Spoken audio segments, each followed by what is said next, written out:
يا أيها الذين آمنوا كتب عليكم الصيام.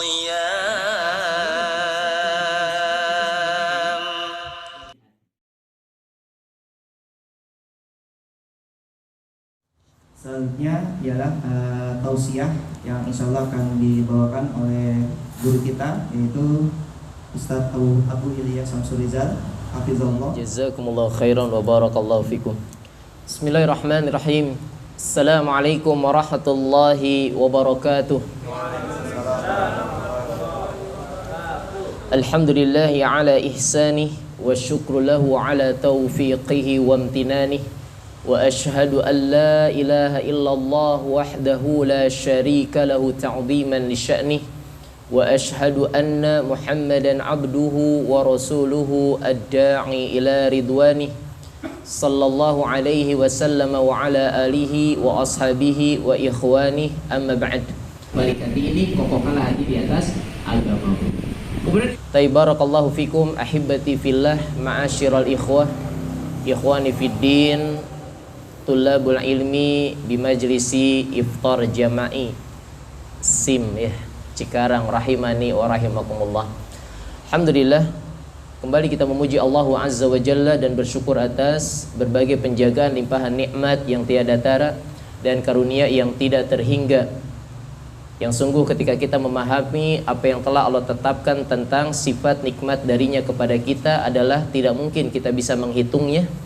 Namun teruslah ingat yang menjadi nikmat paling pokok, seagung-agung nikmat yang Allah jaga pada diri kita adalah nikmat hidayah Islam dan nikmat hidayah sunnah ya.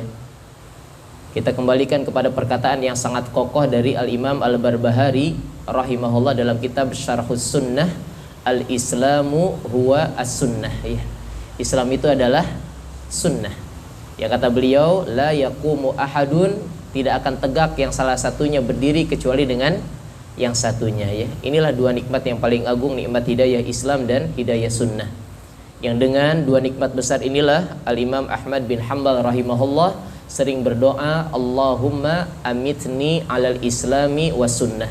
Wahai Allah, wafatkanlah, matikanlah aku di atas nikmat hidayah Islam dan sunnah. Baik, alhamdulillah, ahibati fillah, azanillah wa iyyakum.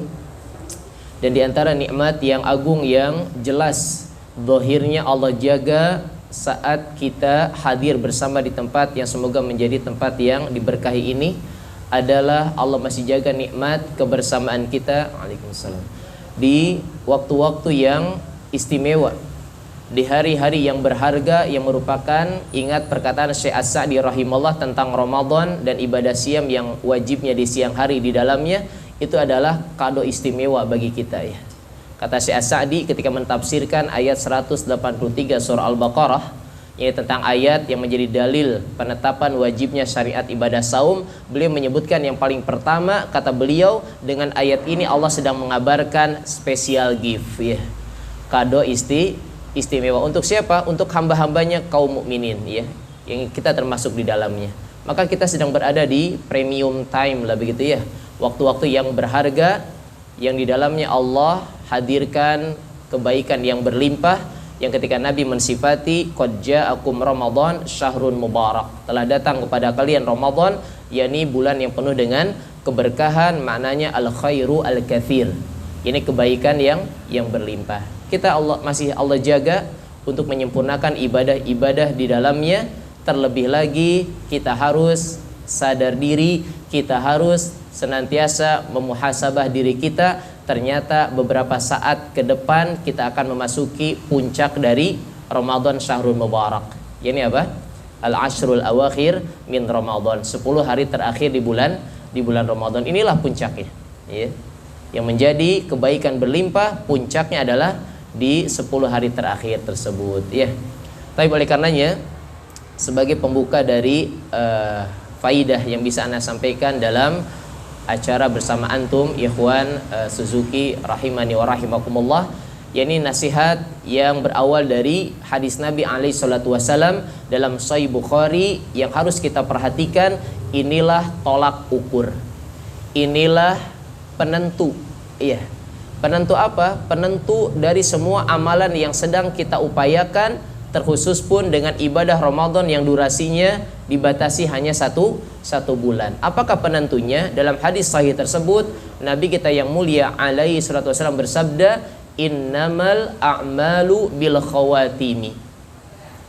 Sungguh hanyalah kemuliaan amal itu ditentukan di mana? Di akhirnya. Ya. Penentu amalan kita semuanya adalah di akhirnya. Maka dengan perkara ini pun satu bisa menjadi kabar gembira bagi kita yang wal'iyadu billah ketika di awal sebelum datang Ramadan ekspektasi kita begitu tinggi. Pengen khatam berapa kali? 5 kali katanya. Nyatanya hari ini pun baru nyampe juz ke-12 untuk khataman yang sekali, kan tekor itu mah ya. Pengennya 5 kali, juz pertama khataman pertama aja belum selesai ya. Bukan di sini, insyaallah di sini mah enggak ya. Enggak beda. Nggak boleh suudon Ustaz. Taib ya.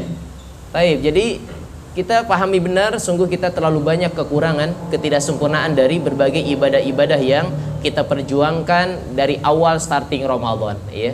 Maka kita hendaknya memperbanyak istighfar, memohon ampunan kepada Allah Subhanahu wa taala dan kembali mempersiapkan diri kita untuk mengamalkan hadis yang tadi kita bacakan.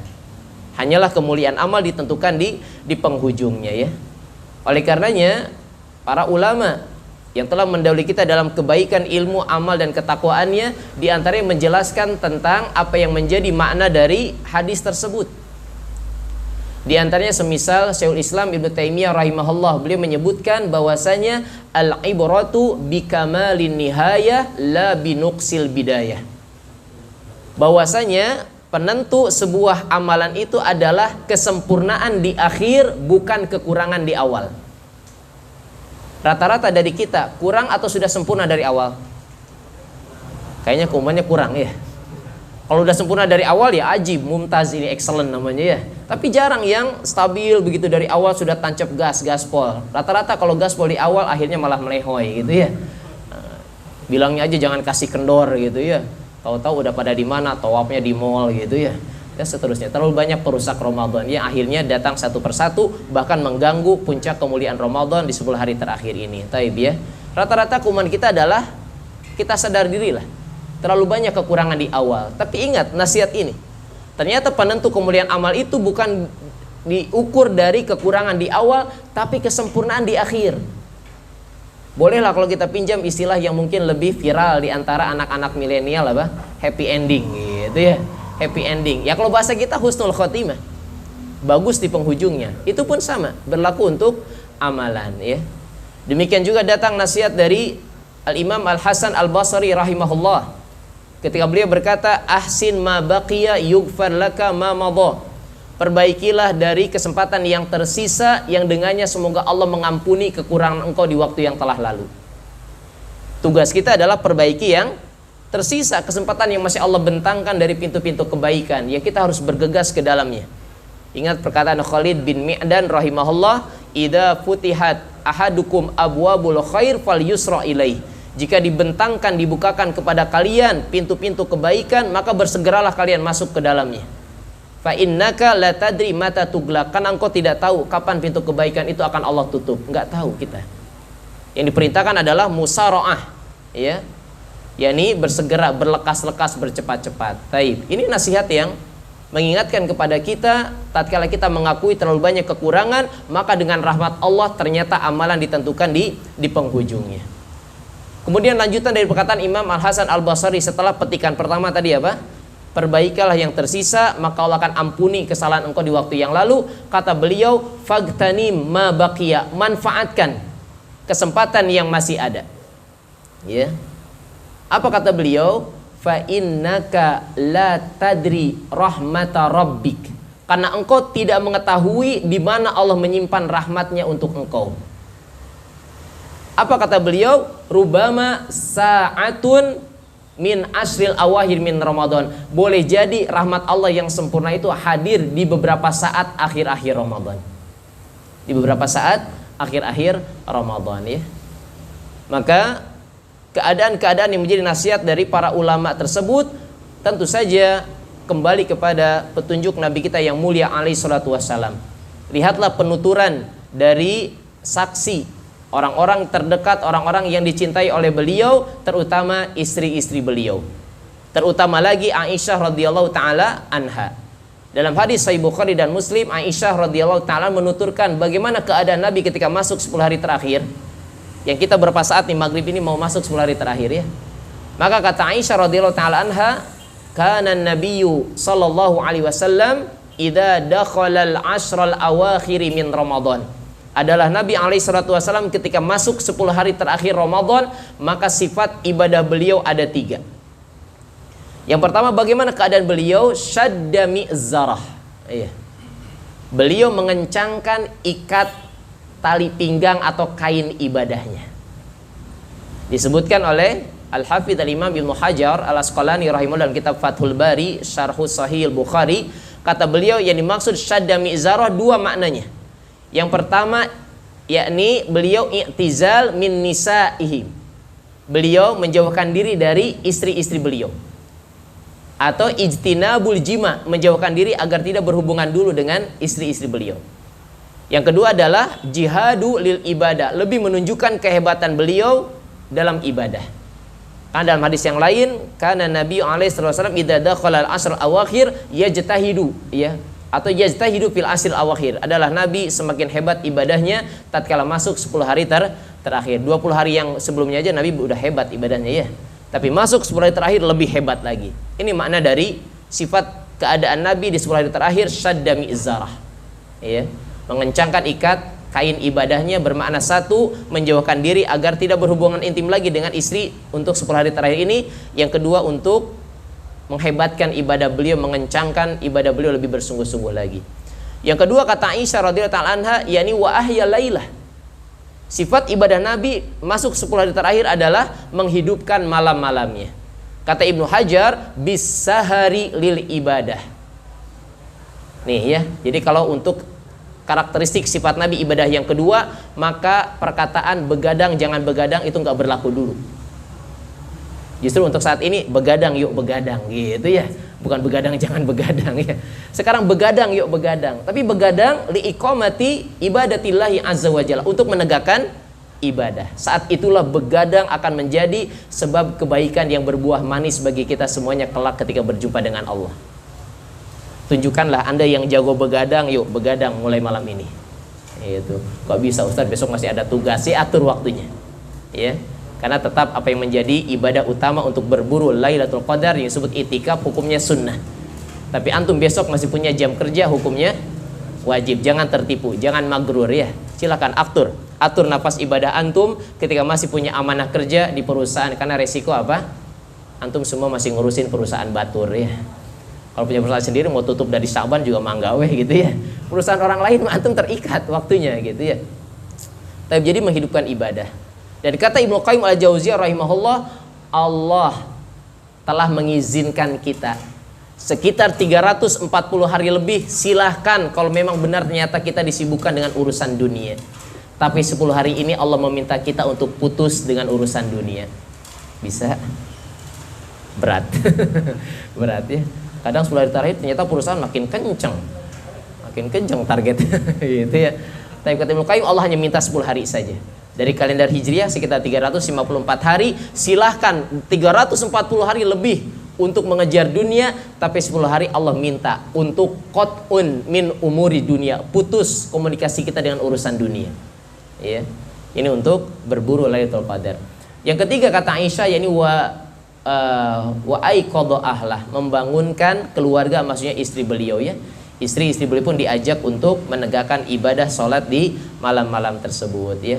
Taib, ikhwatal iman azakumullah. Maka perkataan-perkataan tadi dari para ulama ahli sunnah ya, yang berbekal dari hadis Nabi innamal a'malu bil khawatim, hanyalah kemuliaan amal ditentukan di penghujungnya, termasuk untuk ibadah ketika ibadah Ramadan memasuki puncak 10 hari terakhir, ya begitulah yang datang dari petunjuk kekasih kita yang tercinta, uswah hasanah yang paripurna, yakni Rasulullah Muhammad sallallahu alaihi wasallam. Begitu 3 sifat beliau.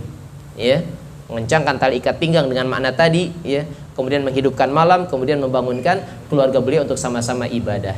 Tapi maka sebagai penutup dari mukadimah, bukan penutup kajian ya, penutup mukadimahnya ya, lihatlah perkataan Al-Imam Ibnu Jauzi rahimahullah.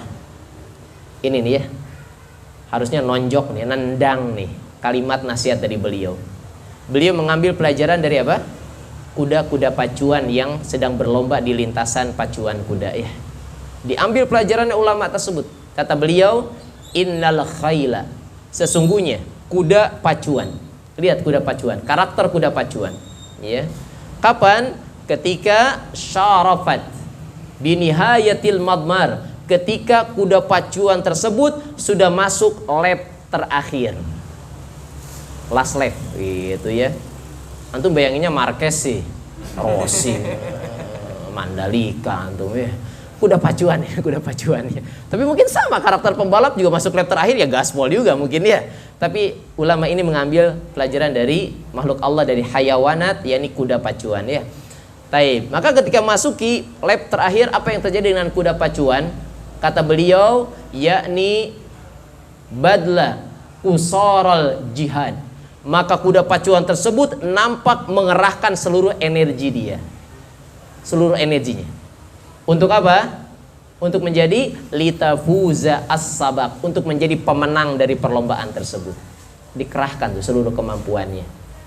Mana nasihat sentilannya bagi kita di penghujung? Kata Imam Ibnu Jauzi rahimahullah, fala takunil khailu aftanu minka. Jangan sampai kuda lebih cerdas daripada ente gitu ya.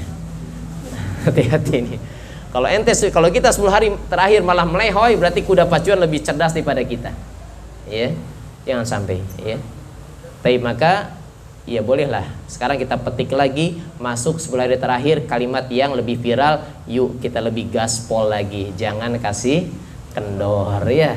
Semoga Allah menganugerahkan kepada kita kemuliaan puncak dari Ramadan yang Allah simpan di 10 hari terakhir, yang Allah rahasiakan agar kita menjaga ibadah yang sempurna di 10 hari terakhir tersebut tanpa pilih-pilih hari, yakni kemuliaan Lailatul Qadar yang kemuliaannya khairum min alfi syahr, lebih baik daripada 1000 bulan. Semoga Allah menerima seluruh amal ibadah kita semuanya dan mengampuni segala kekurangan sana sini dan ketidaksempurnaan dari ibadah-ibadah yang kita perjuangkan. Amin ya rabbal alamin.